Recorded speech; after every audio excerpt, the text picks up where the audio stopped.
Infrastruktur pipa air bawah tanah di distrik Bnei Brak, Tel Aviv hancur terkena pecahan rudal dan memicu banjir di kawasan permukiman. Nampak aliran air deras meluap ke jalan dan menyebabkan genangan air setinggi 10 hingga 40 cm. Sejumlah kendaraan dilaporkan rusak parah akibat terkena pecahan rudal. Mobilitas warga pun terganggu akibat banjir yang meluas di kawasan padat penduduk tersebut.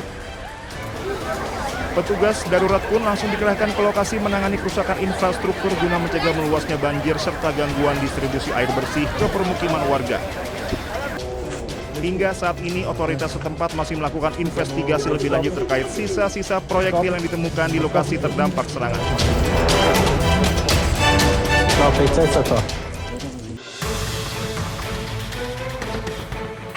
Perajin tahu di Kelurahan Selerok, Kecamatan Tegal Timur, Kota Tegal harus putar otak menyiasati kenaikan harga bahan baku kedelai impor belakangan ini.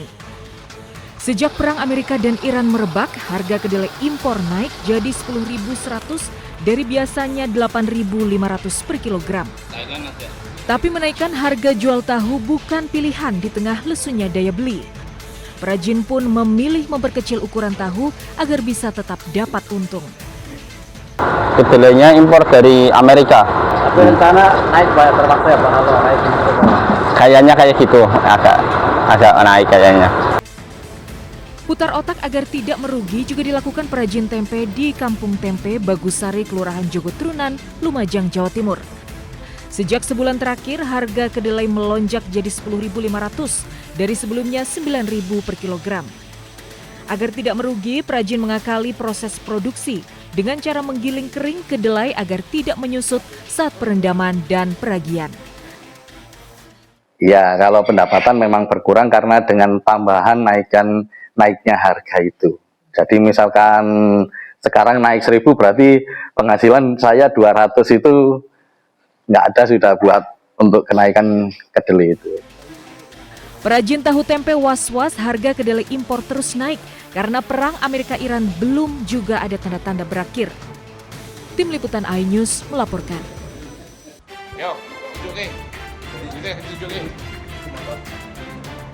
Inilah detik-detik penangkapan pelaku pencurian oleh polisi di sebuah kamar hotel di daerah Bulu, Temanggung. Pelaku tidak bisa mengelak ketika diminta menunjukkan barang bukti hasil jarahannya. Uang 300 juta rupiah masih tersimpan rapi di jok motor Matic. Pelaku ditangkap usai melakukan pencurian di rumah korban bernama Anti Wiyanti di Desa Gandulan, Temanggung.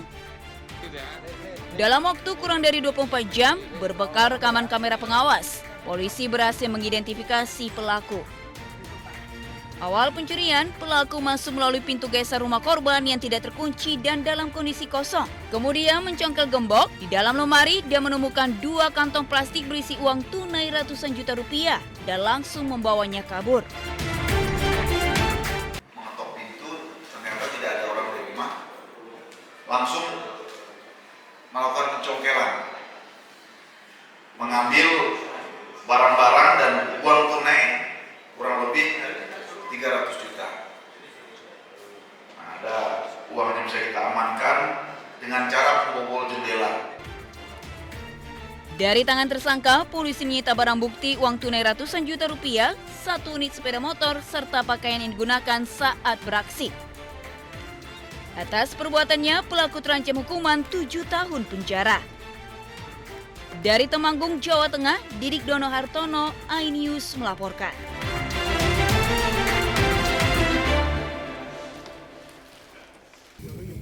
Siap di lokasi kemudian di persawahan kemudian.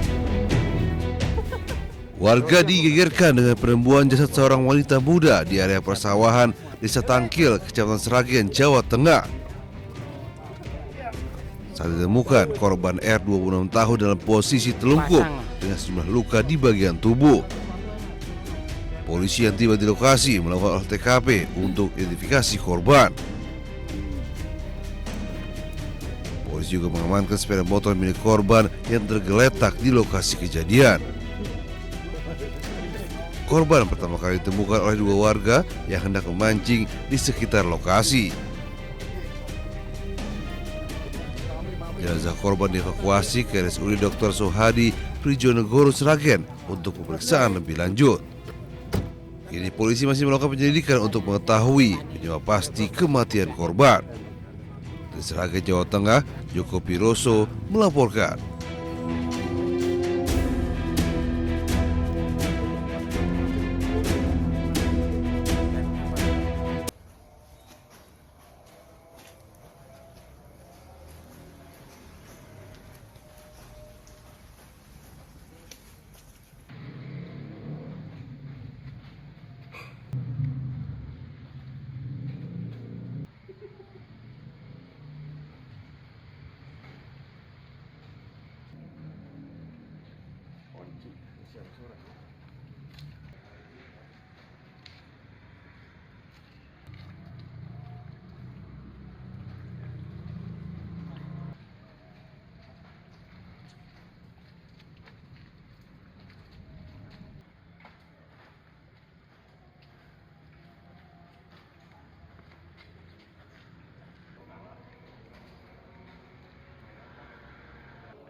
Dalam lanjutan penyidikan perkara dugaan tindak pidana korupsi terkait dengan suap ijon proyek di Kabupaten Bekasi, hari ini penyidik melakukan penggeledahan di rumah saudara ONS yang merupakan anggota DPRD Jawa Barat.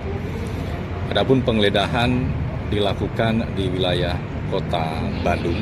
Tentu dalam penggeledahan ini penyidik ingin mendapatkan bukti-bukti tambahan untuk memperkuat dalam proses penyidikan perkara ini.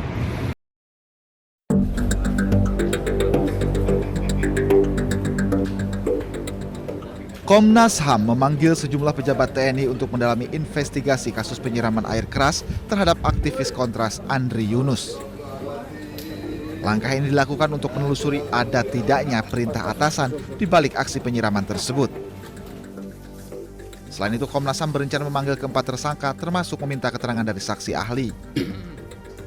Itulah yang kita gali dari dari Puspom sampai mereka menetapkan 4 tersangka hari kemarin. Nah, itu poin-poin utama yang kita gali dari ini tadi.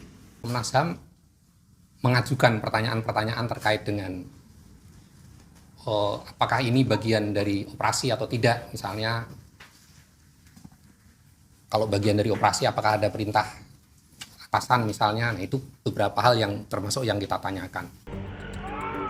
Komnas HAM juga meminta penyelidikan kasus ini dilakukan transparan dan melibatkan pihak eksternal, termasuk meminta identitas para pelaku dibuka ke publik. Tim Liputan iNews melaporkan.